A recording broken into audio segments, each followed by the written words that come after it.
छलफल गरिएको र बटुकहरूबाट शङ्खनाथ सोसी वाचन गरिएको सम्भवतः यो पहिलो पटक नै हो र भर्खरै सम्पन्न भएको छ। अब केही बेरमा 12:34 शुभ साइतमा शपथ गराउने कार्यक्रम रहेको छ। यति बेला 12:27 गएको छ। अब करिब 3 मिनेट 34 सेकेन्ड पछाडि शपथ ग्रहणको कार्यक्रम रहनेछ। राष्ट्रिय स्वतन्त्र पार्टीका वरिष्ठ नेता बालेन्द्र शाह प्रधानमन्त्रीमा नियुक्त भइसकेपछि यति बेला राष्ट्रपति कार्यालय शीतल निवासमा पद तथा गोपनीयताको शपथ ग्रहणको समारोह आयोजना गरिएको छ। राष्ट्रपति, उपराष्ट्रपति, यसै गरी प्रधानमन्त्री, प्रधान न्यायाधीश, राष्ट्रिय सभाका अध्यक्ष र नवनियुक्त प्रधानमन्त्री बालेन्द्र शाह लगायत मुलुकका उच्च पदस्थ पदाधिकारी, नेपाल स्थित कूटनीतिक नियोगका प्रमुख प्रतिनिधि, समाजका लब्ध प्रतिष्ठित व्यक्तित्वहरू, नवनिर्वाचित सांसदहरू, मन्त्रीहरू, पूर्व प्रधानमन्त्रीहरू लगायत सञ्चारकर्मी साथीहरू लगायत सम्पूर्ण धेरै व्यक्तित्वहरू यति बेला राष्ट्रपति कार्यालय शीतल निवासमा हुनुहुन्छ। अब केही बेरमा नै उहाँलाई पद तथा गोपनीयताको शपथ गराउने कार्यक्रम रहेको छ राष्ट्रपतिज्यूबाट बालेन्द्र शाहलाई।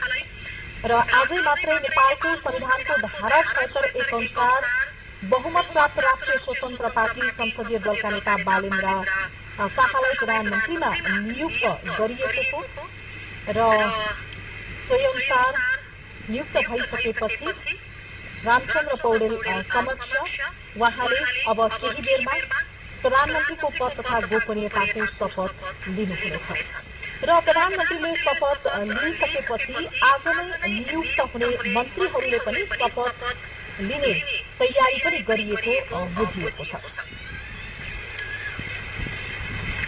इन्जिनियरिङ पेसा र सांगीतिक क्षेत्रमा सक्रिय रहेकै बेला 2079 सालमा भएको स्थानीय तहको निर्वाचनमा स्वतन्त्र उम्मेदवारी दिएर बालेन्द्र शाह काठमाडौँ महानगरपालिकाको मेयर पदमा विजयी हुनुभएको थियो र उहाँ मेयरको जिम्मेवारीमा रहेका बेला पनि विशेष गरेर काठमाडौँ महानगरको मुहार परिवर्तन हुने गरी शहरको व्यवस्थापन, पारदर्शिता र स्वास्थ्य र शिक्षाका क्षेत्रमा केही ठोस परिवर्तनहरू पनि भएका छन्।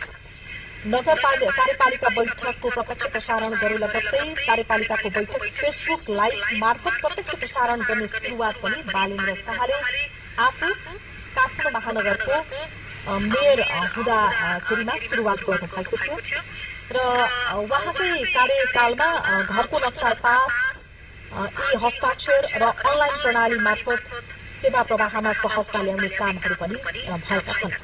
त्यसै गरी यो विशेष गरेर सामुदायिक विद्यालयहरूमा शुक्रबार विद्यार्थीलाई पाठ्यपुस्तक भन्दा पनि बाहिरको प्रयोगात्मक र सृजनात्मक सिकाउने उद्देश्यले पाठ्यपुस्तक रहित शुक्रबारको सुरुवात पनि उहाँले गर्नुभयो र यसरी संस्थागत अर्थात् निजी विद्यालयहरूले 10% छात्रवृत्ति अनिवार्य रूपमा उपलब्ध गराउनु पर्ने नियमलाई पनि उहाँले कडाइका साथ लागू गर्नुभएको थियो।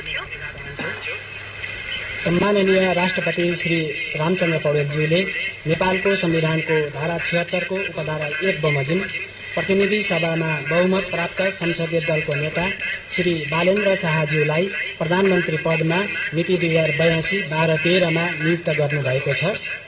नेपालको संविधानको धारा 80 बमोजिम आज यस समारोहमा सम्माननीय राष्ट्रपतिज्यू समक्ष नवनियुक्त सम्माननीय प्रधानमन्त्री श्री बालेन्द्र शाहज्यूले प्रधानमन्त्री पद तथा गोपनीयताको शपथ लिने कार्यक्रम रहेको छ। यस कार्यक्रमका लागि आयोजित यस समारोहमा राष्ट्रपतिको कार्यालयको आमन्त्रणलाई स्वीकार गरी उपस्थित हुनुभएका सम्पूर्ण विशिष्ट महानुभावहरूमा म हार्दिक स्वागत गर्न चाहन्छु। अब म सम्माननीय राष्ट्रपतिज्यू समक्ष प्रधानमन्त्री पद तथा गोपनीयताको शपथ लिन नवनियुक्त सम्माननीय प्रधानमन्त्री श्री बालेन्द्र शाहज्यूलाई सादर अनुरोध गर्दछु।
म बालेन्द्र शाह नेपालको सार्वभौम सत्ता र राजकीय सत्ता नेपालको सार्वभौम सत्ता र राजकीय सत्ता नेपाली जनतामा निहित रहेको नेपाली जनतामा निहित रहेको नेपालको संविधानप्रति नेपालको संविधानप्रति पूर्ण वफादार रही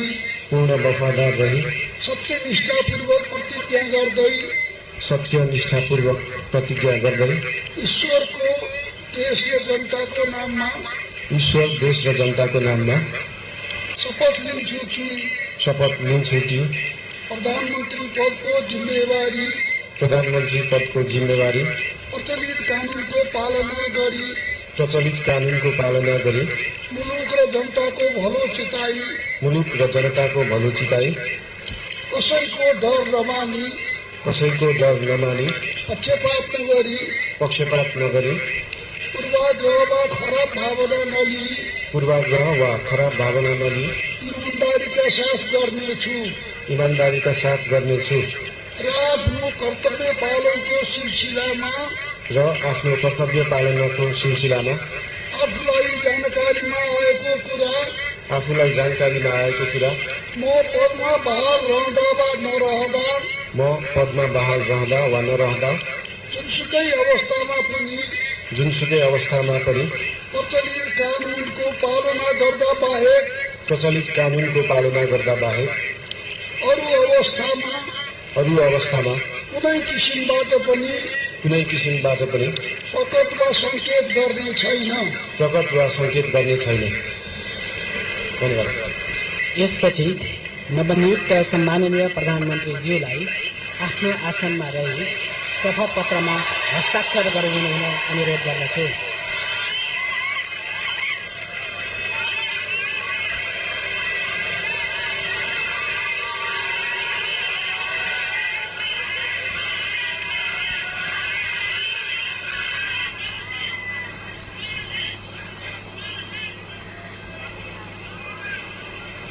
सम्माननीय प्रधानमन्त्री श्री बालेन्द्र शाहज्यूबाट प्रधानमन्त्री पद तथा गोपनीयताको शपथ लिने काम सम्पन्न भएको छ।